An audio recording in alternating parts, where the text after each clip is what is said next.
Ilmu emas kewangan. Kenapa orang bijak simpan emas? Assalamualaikum dan hai semua. Hari ini saya nak borak santai sikit pasal satu topik yang makin ramai orang mula ambil berat tentang ilmu emas dalam kewangan. Saya cuma nak kongsi apa yang saya sendiri belajar dan amalkan. Sebab bila kita faham, baru kita nampak kenapa emas ni boleh jadi satu game changer dalam pengurusan duit.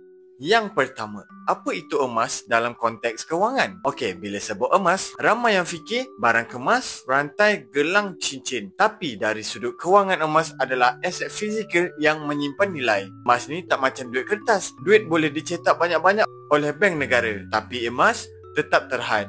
Dan sebab tu nilainya kekal atau makin naik dari tahun ke tahun. Segmen kedua, duit susut, emas naik. Kita ambil contoh. Dulu tahun 2000, 100 boleh beli 1 troli barang. Sekarang 100 kadang tak cukup untuk seminggu.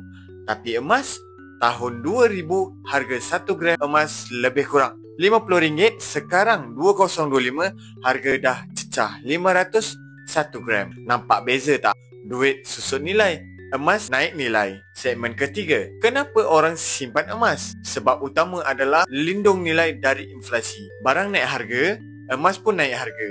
Aset mudah cair. Nak pakai duit cepat, pergi Jaranu, pajak emas, dapat duit. Tak terkesan sangat dengan krisis. Bila ekonomi jatuh, saham jatuh, nilai mata wang pun jatuh. Tapi emas tetap steady.